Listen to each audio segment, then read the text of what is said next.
보실 본문 말씀은 골로새서 1장 9절에서 12절 말씀입니다.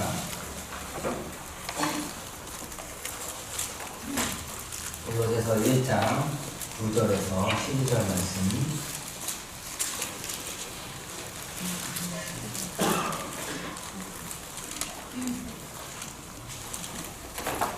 짧은 예절 우리 함께 합독하도록 하겠습니다. 시작. 이로써 우리도 불편함에서 너희를 위하여 기도하기를 그치지 아니하고 구하오니 너희로 하여금 모든 신령한 지혜와 수명에 하나님의 뜻을 아는 것으로 채우게 하시고 주께 합당하게 행하여 범사에 기쁘시게 하고 모든 선한 일에 열매를 맺게 하시며 하나님의 모든 것에 자라게 하시고 그의 영광의 힘을 따라 모든 능력으로 능하게 하시며 기쁨으로 모든 견dim과 그의 정의를 이기게 하시고 우리로 하여금 빛 가운데서 성도의 기업에 부름을 얻기에 합당하게 하신 아버지께 감사하게 하시기를 원합니다. 오늘 혹시 그 목회 철학이라는 말 들어보셨나요? 이것은 너무나도 멋진 단어이면서도 한편으로는 그 목회 철학 왜 필요한가 싶을 수도 있는 단어입니다. 물론 성도님들의 상당수의 분들은 목회 철학이라는 게 나와는 그렇게 가까이 하기에는 너무 먼 당신 같아 보일 수도 있습니다. 그러나 이제 막 목회라는 것을 무엇일까라고 고민하기 시작한, 그리고 한 발을 내디디려고 하는 저를 긍휼히 여기셔서라도 한번 이 목회 철학에 대해서 고민해 주시면 어떨까요? 이것은 강요는 아닙니다. 일단 제가 인터넷을 한번 검색을 해봤어요. 저랑 비슷한 고민을 하는 분들이 있더라고요. 그분 중에 어떤 분이 그 답글을 남겼는데 목회 철학에 대한 부분이 있어가지고 가져왔습니다. 3.4 목회 철학. 목회 사역의 탁월성에는 명확하고도 이해하기 쉬운 목회 철학이 반드시 필요하다. 목회 철학은 고유한 자기 정체성, 목적, 그리고 방향성에 대한 이해를 구체화한다. 개인적 차원의 목회 철학. 효과적으로 장기간의 사역을 수행하기 위해서는 목회자가 자신의 성격, 은사, 관심사, 비전, 그리고 우선순위 등에 대하여 정확하게 결정짓는 것이 필요하다. 철학은 행동으로 옮겨진다. 바울은 자신의 철학에 근거해서 먼저 유대 지역에서 전파했고 그리고 이방인들에게 향했다. 어떻게 조금 감이 잡히십니까? 네. 꼭 제가 성도님들 더 혼란스럽게 한 것은 아닌지 우려스럽습니다. 심히 우려스럽습니다. 이 뭔가 알 것 같으면서도 무슨 말인지 모르겠던 이 느낌 있지 않습니까? 앞에 그래서 그래도 제가 이제 어떻게든 문장을 찾아보려고 한다면 철학은 행동으로 옮겨간다를 걸 잡아보고 싶었습니다. 다시 말해서 목회 철학은 이 관념으로 머리로만 남아있는 탁상공론의 목회 철학이 아니라 실천으로 옮겨져야 된다는 것이죠. 두 분의 목회자가 있습니다. 둘 다 똑같은 내용의 설교를 합니다. 똑같은 제자 훈련을 하고 똑같이 전도를 합니다. 똑같이 기도를 하고 신방을 합니다. 그러나 그 두 분의 목회자는 사실 출발부터가 달랐습니다. 한 분은 자신의 그 사역, 모든 사역의 목회 철학을 담아냈고 다른 한 분은 그렇지 못했던 것이죠. 이제 저는 더 이상 목사들만의 이야기를 하지 않겠습니다. 우리 이야기를 한번 해보려고 해요. 성도님들이 지금 교회에서 리더의 역할을 맡고 계시다면 또 어떤 한 영혼들, 내 자녀들, 내게 생각나는 얼굴이 떠오르는 영혼들이 있으시다면 성도님들은 그들에 대해서 어떠한 철학을 가지고 하나님의 사명을 감당하고 있으십니까? 지금 성도님들은 어떠한 철학으로 사역하고 있나요? 우리는 하나님의 막중한 사명을 부여받은 사역자입니다. 강단에서 말씀을 전하는 이러한 사역이야 특정한 몇 명들에게 주어졌지만 중보기도 사역, 전도 사역, 양육하는 사역 등 저희 모두는 천하 건물보다 귀한 영혼들을 책임져야 하는 무게가 있습니다. 사실 천하보다 귀하다라는 말이 워낙 많이 사용되다 보니까 별로 와닿지 않는 것 같아서 이 건물주이거나 건물주가 되기를 원하시는 분이 있으시다면 천하 건물보다도 귀한 영혼이라고 하면 어떨까 싶었습니다. 그렇습니다. 그런데도 우리가 그 영혼에 대한 철학 없이 사역을 한다는 것은 이것 자체가 매우 위험한 것이죠. 누군가를 돌보고 누군가를 위해서 기도할 때 내 안에 구체적인 기도의 제목과 하나님의 기뻐하시는 목적과 방향을 놓고 기도해야 한다라는 것이죠. 그러다 보니 저는 이러한 고민을 하지 않을 수 없습니다. 혹 누군가 나와 한 10년 정도 함께 사역하고 동역한다면 그 10년 뒤에 그는 어떠한 모습으로 변해 있을까? 아니, 어떠한 그리스도인이 되기를 내가 추구하고 있는가? 그 영혼의 회심의 시기보다 더 중요하게 먼저 생각해야 될 게 있습니다. 그분이 저를 만나기 전에 회심을 했든 아니면 나를 만나고 나서 한참 뒤에나 회심을 했을 수도 있습니다. 다만 나와 함께 10년이라는 시간을 나와 함께 했을 때 그가 어떤 그리스도인으로 변화되기를 기대하고 있고 나는 하나님께 잘했다고 칭찬받을 수 있는가? 이것이 저의 고민인 것이죠. 정말로 고민이 되지 않을 수 없습니다. 오늘 본문에서 사도는 놀라운 기도를 합니다. 그냥 단순하고 평범한 기도하는 것이 아니에요. 그 안에는 놀랍고도 분명한 사도 바울의 목회 철학이자 하나님의 메시지가 담겨 있습니다. 우리 본문 9절 읽겠습니다. 9절입니다. 시작. 이로써 우리도 듣던 날부터 너희를 위하여 기도하기를 그치지 아니하고 구하노니 너희로 하여금 모든 신령한 지혜와 총명에 하나님의 뜻을 아는 것으로 생각하소서. 지난번에 말씀드린 바와 같이 골로새 교인들은 사도 바울이 직접 찾아가서 복음 전도하고 길러내고 양육한 교인이 아니었습니다. 그렇다고 만난 적이 있거나 앞으로 만날 계획이 있는 것도 아니죠. 지금 그는 감옥에 갇혀있는 자유롭지 못한 죄수의 신분입니다. 그렇다고 이 모든 상황과 환경이 이 상황과 환경에 갇혀서 사도 바울이 목회 철학을 그것마저 꺾을 수 있는 것은 아니죠. 그래서 바울은 목회적으로 기도합니다. 골로새 교인들이여, 에바브라를 통해서 건강하게 성장하고 있다라는 얘기를 들었지만 그래도 저는 여러분들을 위해서 기도할 수밖에 없습니다. 여러분들은 그럼에도 불구하고 기도가 필요한 존재들입니다. 지금 수준에서 머물러 있지 말고 더욱더 성장하여 영적인 성숙을 이루기를 간구합니다. 그런 마음이 바울에게 있었던 것이죠. 사도 바울은 골로새 영혼들을 담당 목회자인 에바브라에게만 맡겨주지 않았습니다. 떠넘기지 않았습니다. 바울은 자신이 소중하게 여기는 아들과 같이 여겼던 디모데와 디도의 그 영적 성숙을 위해 기도하는 수준과 동일하게 디모데와 디도에게 기도해주던 그 마음을 동일하게 골로새 이 성도님들을 바라보면서 기도하고 있다는 것이죠. 즉 이 기도는 디모데와 디도뿐 아니라 모든 성도님들, 성령 안에서 하나님의 자녀된 모든 자들을 그리스도인들을 위한 기도 모델인 것입니다. 사도 바울은 에베소에 보내는 편지도 다음과 같이 적었습니다. 에베소서 4장 13절에서 14절을 읽겠습니다. 시작.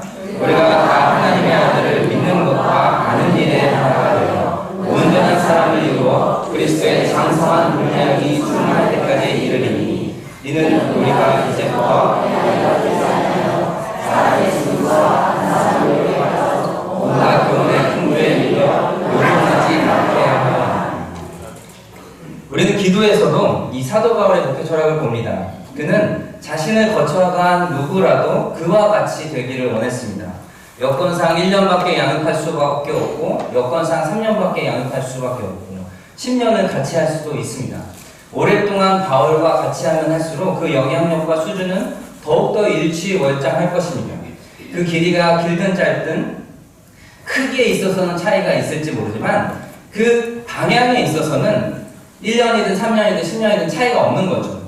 그는 모든 그리스도인이 하나님을 알기를 원했고 아는 데서 행동하기를 원했고 행동하는 데서 더 견고하게 되기를 원하는 그렇게 교육하는데 기도하였습니다. 하나님을 아는 것 그리고 선한 열매를 내는 것 주님이 주시는 능력으로 견고하게 되는 이 세 가지는 일정한 순서를 가지고 있었으면서도 서로 상호작용하면서 함께 연결되어 성장하는 것이죠. 마치 톱니바퀴가 서로 맞물려 있은 것 같이 함께 작동해 나갑니다. 먼저 그 첫 번째는 하나님을 바르게 아는 데 있습니다. 하나님을 아는 것에 대해서 이야기하자면 정말 끝이 없을 것 같아요. 유한한 인간이 어떻게 무한하고 초월적인 하나님을 안다고 인식할 수 있는가? 논리적으로 그것이 가능한가부터 시작해서 삶에 대한 불확실성과 불안정성을 함께 논해야 될지도 모릅니다.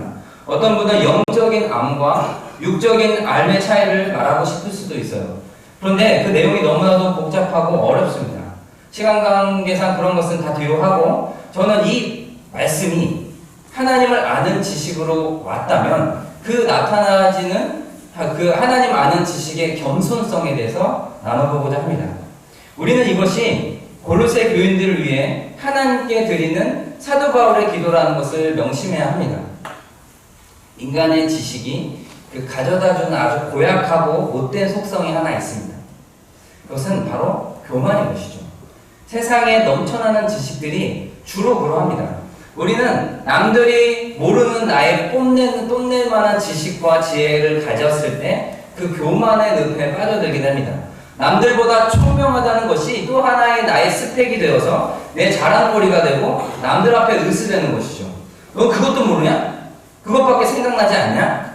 나보다 한 수 앞을 내다보지 못하는 너는 패배자, 루저다라고 속으로 비웃습니다. 세상 지식들의 대부분이 그렇지 않습니까? 세상 지식에서 겸손한 태도를 찾아보기는 정말로 어렵습니다. 그런데 더욱더 놀라운 사실은 하나님을 아는 이러한 지식을 갖고도 이런 장난을 치려고 하는 신자들이 존재한다는 것이죠. 여러분, 신학교 교수들만 그럴 것이다 라고 생각하는 것은 착각입니다. 죄로 물든 인간은 초등학문밖에 못 배운 권사님에서부터 시작해서 정말 높이 배운 엘리트까지 이러한 그런 교만 가운데 빠져들 수 있다는 것이죠. 남들이 모르는 어떤 영적 비밀, 영적인 은사, 체험, 떠드는 이가 그 골로새 교회 안에 이단으로 존재하고 있었습니다. 가만히 스며들어온 그들은 세상 철학으로 영적 우월감에 도취되어 있었다는 것이죠. 골로새서 2장 8절을 보게 되면 다음과 같이 되어 있습니다. 함께 있습니다. 시작. 누가 철학과 헛된 속임수로 너희를 사로잡을까 주의하라. 이것은 사람의 전통과 세상의 조롱을 따름이요 그리스도를 따르니 아니다. 남들이 모르는 영적 체험을 했다고 해서 그리고 기적을 경험했다고 말하며 음성을 들었다는 이유만으로 그렇게 되지 못한 성도들을 깔보는 것은 결코 신령한 지혜와 하나님을 아는 짓이라고 말할 수 없습니다. 사도 바울은 정말로 우리 성도들이 그런 것에 좀 빠지지 않았으면 좋겠다라는 바람이 있었던 것이죠. 바울이 이 기도를 가장 먼저 할 수밖에 없는 이유는 너무나도 많은 양들이 이 늑대와도 같은 이단들에게 쉽게 넘어가는 것을 지켜봤기 때문입니다. 예수를 믿으면서도 우상 숭배하고 미신을 따르고 신천지에 미혹되는 일들이 비일비재하게 일어나다 보니까 답답한 심정인 것이죠. 미혹될 때 미혹되더라도 좀 따져보고 결정할 일이지 그쪽 사람들이 더 친절하다라는 이유만으로 무턱대고 다짜고짜 자신의 영혼을 아끼는 그러한 경솔함에 바울은 씁쓸할 뿐입니다. 9절에 등장하는 이 신령한이라고 하는 헬라어 단어 프뉴마티케는 영적인, 영에 속하는, 성령에 속하는 이라는 의미로 사용됩니다. 따라서 사도 바울은 그저 열정적인 세상 지혜로 골로새 교회인들이 그 열정적인 세상 지혜로 가득 차기를 원하는 것이 아니라 성령으로 충만한 지혜, 성령 하나님께서 공급하시는 지식과 총명을 기도했다는 것을 알 수 있습니다. 또한 채우게 하시고라는 이렇게 번역된 단어는 단순히 빈 병에 물을 어느 정도 적당히 따른다라는 의미가 아니라 가득가득 채워져서 충만하게 넘쳐 흐른다라는 의미가 채우게 하시고라는 의미입니다. 그래서 바울은 바울의 기도문은 성령 하나님께서 베풀어 주시는 지혜가 성도 안에서 충만하게 넘쳐나기를 간구하는 것이죠. 바라기는 우리 모두가 하나님을 아는 지혜와 지식이 충만하게 되기를 소원합니다. 이것이 우리 모두의 기도 제목이 되어 실제적인 결과들을 나타내는 빛의 사자들이 되기를 원합니다. 따라서 우리가 성령 충만해지면 나를 향한 하나님의 뜻을 알게 되고 더욱더 겸손해지는 역사가 일어납니다. 에베소서 2장 3절에서 4절을 보면 모든 겸손과 온유와 그 오래 참음으로 사랑 가운데서 서로 용납하고 평안에 매는 줄로 성령이 하나 되게 하신 것을 힘써 지키라 라고 이야기합니다. 이 지식, 하나님이 진짜 주신 지식은 우리를 겸손케 합니다. 우리의 성품을 온유하게 하고요, 서로 용납하고 교회의 평강을 위하여 나를 더 낮은 자리로 가져가게 하는 것이죠. 이러한 지혜와 지식이 오늘의 나를 만들어 가시도록 사실 내 힘을 빼야 합니다. 내가 스스로 못 빼면 하나님께서라도 빼게 하시는 것이죠. 성령은 우리의 모난 마음과 심령에 못질을 하셔서라도 둥글둥글하게 만드십니다. 그러면서 자연스럽게 주님께 합당한 삶으로 우리를 인도해 가는 것이죠. 얼마 전 저는 제가 얼마나 교만한 존재였는지를 여실히 깨닫게 하는 그런 일이 있었습니다. 저는 그래도 남들에 비해서 실수가 없는 사람이라고 여기며 살아왔습니다. 다른 사람들과 비교하며 이것도 하나님이 주신, 실수 없는 것도 하나님이 주신 능력이라고 여기며 자신감이 있었죠. 그런데 그날은 정말로 하루 종일 실수를 연발하는 것을 보았습니다. 뭔가를 계속 떨어뜨리고 놓치고 까먹고 그리고 깨트려 먹고, 스스로도 이런 걸 보면서 변명이 나오기밖에 않더라고요. 내가 지쳐서 그런 걸 거야. 내가 손에 힘이 없어가지고 떨어뜨리는 걸 거야. 변명 같지도 않은 변명을 하면서 구차해지는 저 자신을 보면서 이 안에 하나님의 메시지가 있다라는 생각을 하게 됩니다. 우리는 그냥 인정하면 됩니다. 나는 하나님의 은혜 없이는 살아갈 수 없는 나약한 인간이다라는 걸 겸손하게 인정하면 되는 것이죠. 주님을 더욱 의지하지 않는다면 아무것도 할 수 없는, 스스로 아무것도 할 수 없는 병약한 존재이다. 내가 하나님을 알면 알수록 하나님밖에 바라볼 수 없노라고 고백하게 되는 것이죠. 10절을 보면 바울은 두 번째로 구하는 성도들의 영적 성숙 단계를 볼 수 있습니다. 우리 10절을 읽겠습니다. 10절입니다. 시작. 주께서 합당하게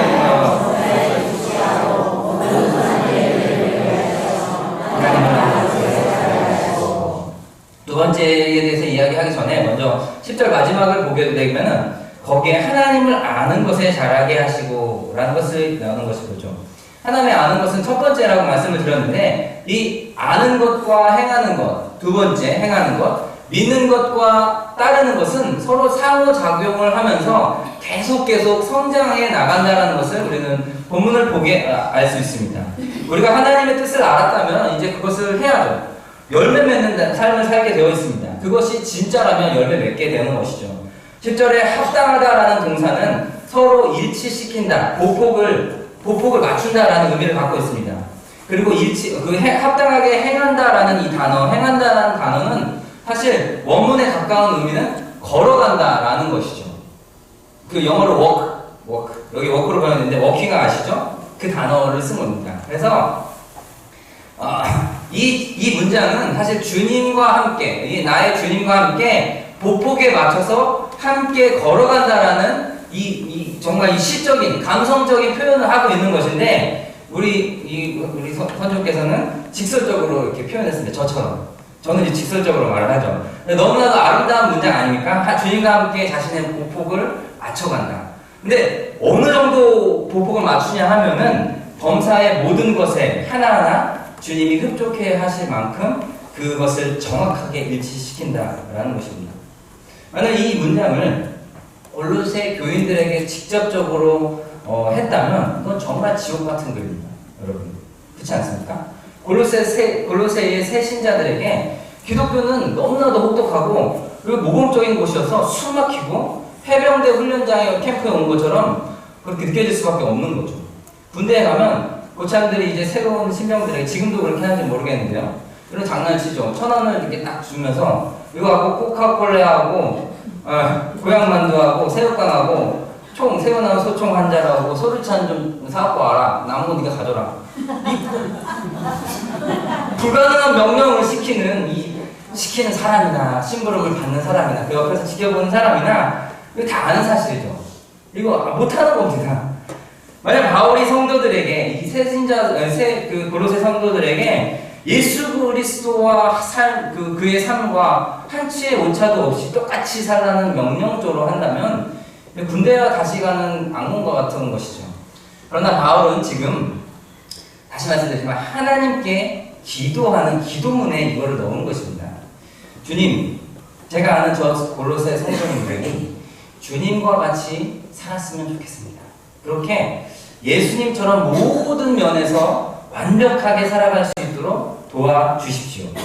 저는 지금 감옥에 갇혀 꼼짝할 수도 없는 유한한 인간입니다. 현재로서는 그들을 제대로 돌볼 수도 없습니다. 그러나 주님은 어떠한 연약함도 없으시고 어떠한 제약도 받지 않는 분이십니다. 주님, 신령한 은혜를 저들에게 부어주사 저들이 하나님을 아는 그 지식대로 행함이 있는 삶을 살게 하옵소서. 믿음대로 선한 삶을 살게 하소서라고 기도하는 것입니다. 인간은 불완전하기 때문에 완전을 추구하죠.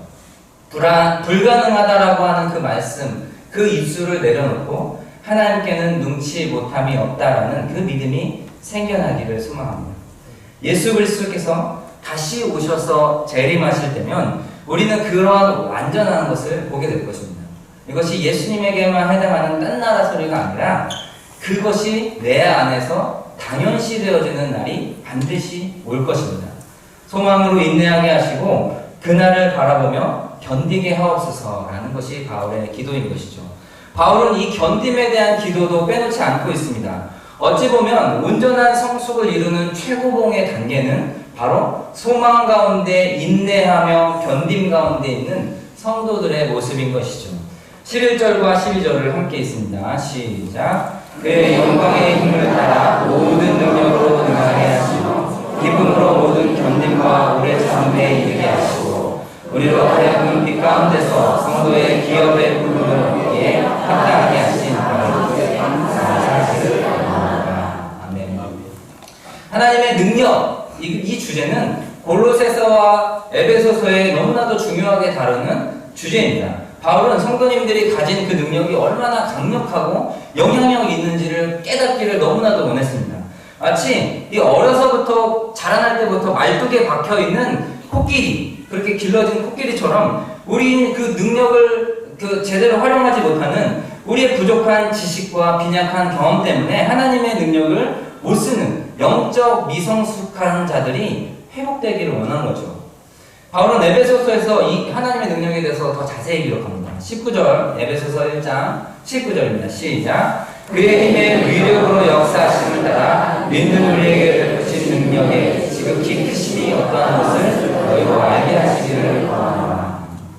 새벽녘은 이렇게 얘기해요. 또한 믿는 사람들인 우리에게 강한 힘으로 활동하시는 하나님의 능력이 얼마나 엄청나게 큰지를 여러분이 알기를 바랍니다. 대부분 사람들은 자신의 무한한 가능성을 땅속에 묻어두고 살다 죽습니다.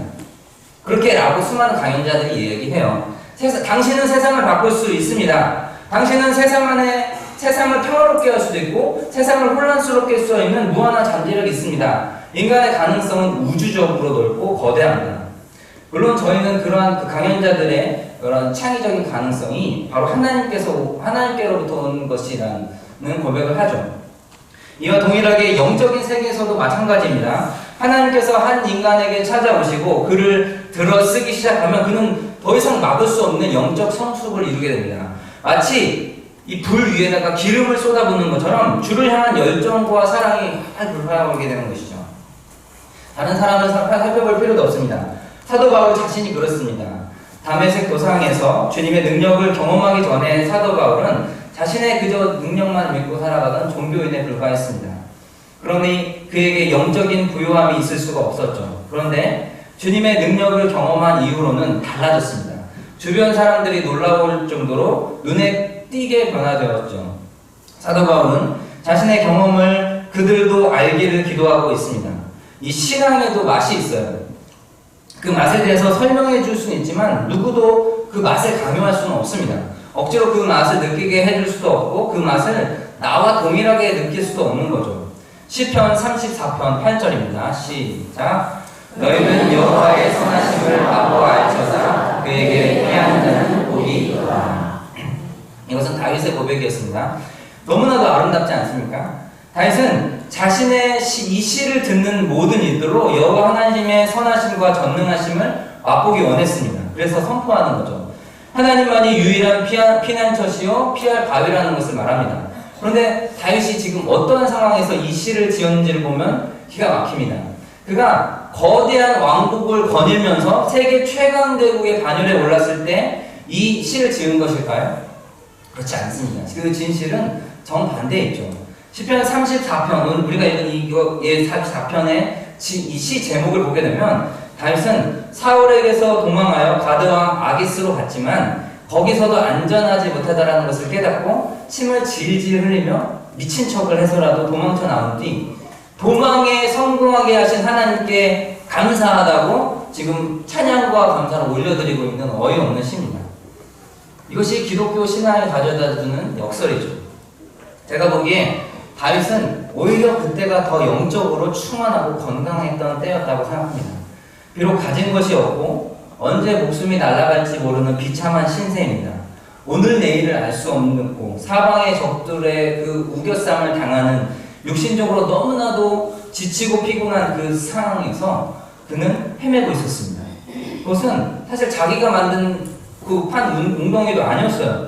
자신은 그냥 행복하게 목동으로 살아가고 있었습니다. 그런데 어쩌다 보니까 사무엘이 와서 기름 붓고 왕이 될 사람이라고 하고 사울 왕의 훈련 받아가지고 하프를 치고 그러다가 어떻게 미움받아가지고 사울 왕이 쫓기기는 이런 상황이 됐죠.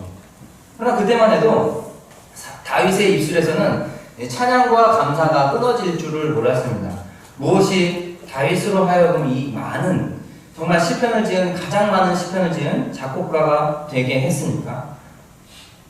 탄원하고 한탄하고 절망 가운데 있다가도 그것을 시로 짓다가도 후반부에 가서는 다시 하나님을 찬송하고 하나님을 선하심을 고백하게 하는 그 능력이 어디에서 오는 것입니까? 그의 영광의 힘을 따라 모든 능력으로 능하게 하시는 은혜가 있었기 때문에 그는 견딤과 오래 참음을 할 수 있었습니다. 이것은 성도들에게 주시는 하나님의 크나큰 은혜가 아닐 수 없습니다. 다윗이 그러했고 엘리야가 그러했고 사도 바울이 그랬습니다. 어지럽고 혼란한 당시 상황에서 기독교인으로서 살아가기란 뼈를 깎는 고통과 인내가 동반됐습니다. 베드로 사도는 좀 더 직설적으로 대놓고 격려합니다. 이게 격려인지 훈계인지 모를 정도인데 당시의 상황이 그만큼 쉽지 않다라는 것을 우리는 보게 되죠.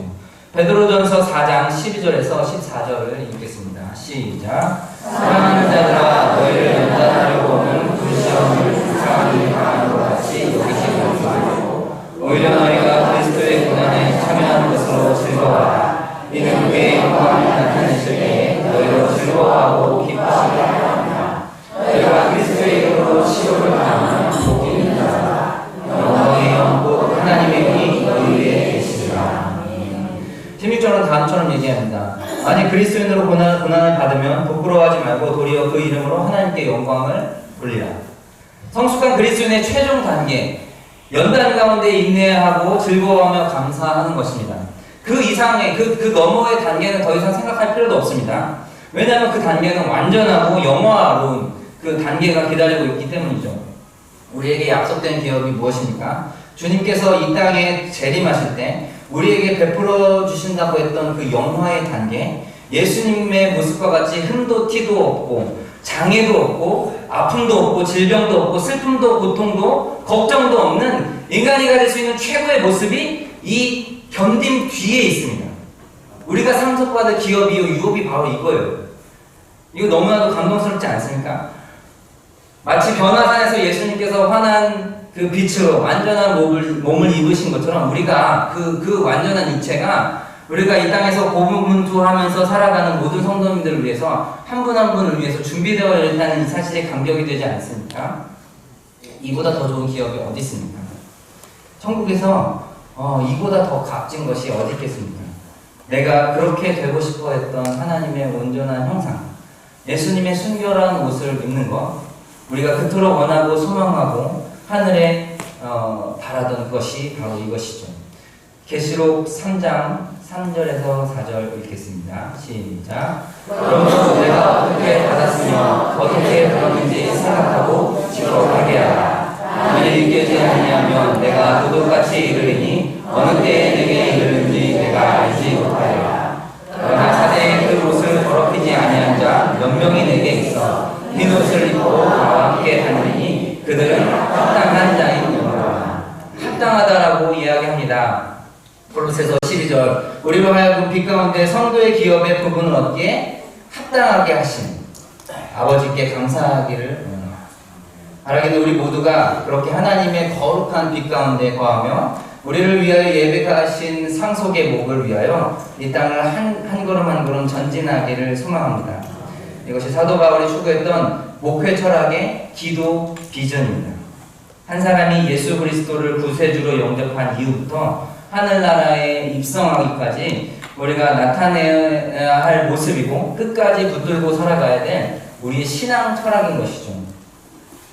먼저는 성령 충만한 지혜와 총명으로 하나님을 아는 지식이 확고하게 되고 자연스럽게 이어져 선한 열매 맺는 삶이 뒷받침되기를 기도합니다.